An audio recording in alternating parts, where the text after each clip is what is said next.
Welcome into WTOL 11 News on Plus. I'm Megan Hartnett. Thanks for joining us. President Donald Trump is at Mar-a-Lago for President's Day weekend. On Sunday, he will attend the Daytona 500. At the same time, his administration remains hard at work making significant changes to the federal government. CBS News has more.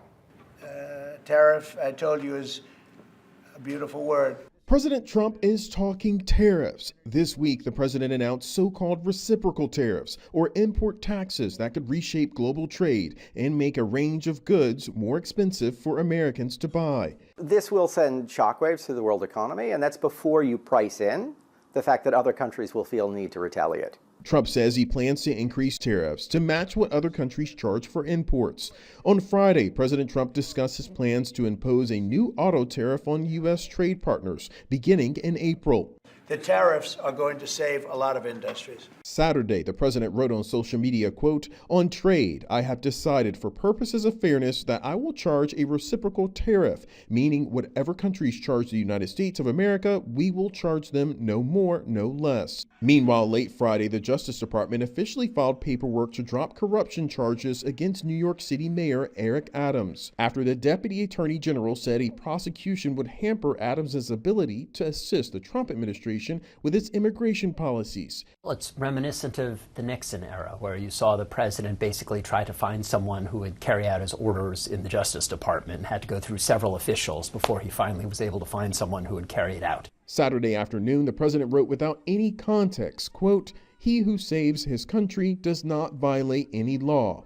Willie James Inman, CBS News, West Palm Beach, Florida. Lucas County Auditor Katie Moline is providing updates regarding the 2024 property revaluations that left more than 1,400 homes with overinflated property values. To help restore trust, Moline is hosting community events and hiring a third party to review the revaluation process. Moline is sharing a draft of the contract between the auditor's office and John G. Clemenshaw, a company that conducts mass appraisals throughout the state. The contract says the review will not cost more than $49,900. It also outlines the scope of the review, which will not provide or review individual properties. The main scope of this audit, of course, is to look at the overall quality of the 2024 revaluation, examine any programming error that occurred, and then what are the best practices moving forward for the next revaluation. That's the scope as it is right now. As I've said from the beginning, we'll follow us where the facts lead us, and so if anything comes from this, we will continue to pursue that. The auditor is also adding another community meeting in Waterville on March 26th. To see where and when other events are being held, you can visit our website at WTOL.com. 11 people are charged in connection to the kidnapping, torture, and murders of two Toledo teens. The victims, 15-year-old Kaishawn Pittman and 16-year-old Kamarion Wilder. Family members started searching after the pair went missing following a party in December of 2022. From flyers to combing the neighborhoods, they stayed hopeful they'd find the pair alive. We don't know nothing. We just want my brother home. We want to know he's okay. He's alive. He's not scared, hurt. We just want to know he's okay. Just bring him and Sean home safe. The case took a tragic turn less than 2 weeks later, and through hours of interrogations, conversations, and deals, nearly a dozen people have faced justice. Sunday night at 11 Investigates digs through the evidence in the case. We're breaking how two teens went missing, why they were taken, and who ultimately killed them. You can watch everything here on WTOL 11+. And want to see more breakdowns of viral trends and 60-second stories? Check out our WTOL 11 social media pages on YouTube, TikTok, and Facebook. Well, Toledo voters, listen up. You've got a mayoral election this fall, and a Toledo native has just thrown his hat in the ring. Roberto Torres spent time on Toledo Public Schools Board of Education in the late 90s, worked for the Carty-Finkbeiner administration, and spent time in economic development for Canton, Ohio, Grand Rapids, Michigan, and was instrumental in the rebirth of the Motor City. And he thinks the same thing can happen here. We obtained the resources to be able to incentivize the developers to come into the downtown. But rather than to just say, let the developers consider coming in, we actually presented a housing conference where we would say, these are the plans, this is the funding that we're putting forth. Yeah. Torres says part of his platform is also fighting for Toledo's neighborhoods, something he says has been ignored for way too long. You can hear more of our discussion with Torres this Sunday morning on Leading Edge, and you can watch that here on WTOL 11+. A man considered a legend in college football has been thrust this week into the world of Ohio politics. Jim Tressel was sworn in as the next lieutenant governor, replacing John Husted, who was appointed to the U.S. Senate. Tressel was, of course, the head coach at The Ohio State University, leading the team to a national championship in 2002. And my prayer was that they would do that the rest of their lives. Because if you begin your day with an attitude of gratitude, and you remind yourself that there's way more blessings than there are hardships, that you'll be able to handle the hardships as they come. And so there are so many things that I'm grateful for, beginning with my family. After coaching, Tressel worked in administrative roles at the University of Akron, and he was most recently president of Youngstown State University. And new details in a Saturday morning crash on Waterville-Swanton Road near State Route 2. This is in the western part of Lucas County and Swanton. 3 people were taken to the hospital around 11 this morning. Ohio State Highway Patrol says the crash involved multiple pickup trucks. There has not been an update from the troopers on the condition of the drivers. Sylvania Township Fire Department is reminding you to drive with caution on the roads after they say multiple people were taken to the hospital after an early morning crash at the corner of Whiteford and Alexis. These are photos from the crash. They say one of the vehicle's engines was thrown 75 feet. The conditions of those involved and the cause aren't known right now, but we'll keep you updated as we learn more. And more wintry weather is on the way tonight. That includes the potential for some ice, snow, and slick roads. And as we have all heard before, when the roads aren't great, drivers need to slow down. But there are a few other reminders law enforcement agencies are sharing to keep you and other drivers on the road safe through these conditions.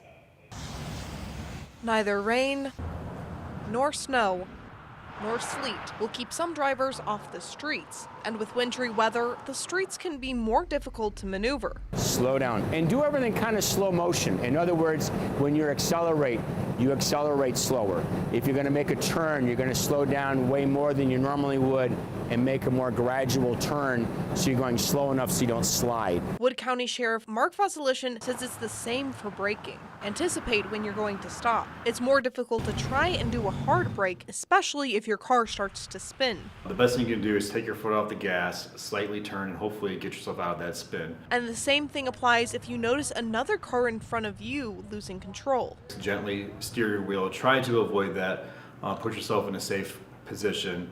Hopefully you have enough space between you and that vehicle in front of you that you do have that time to navigate through that crash scene if possible.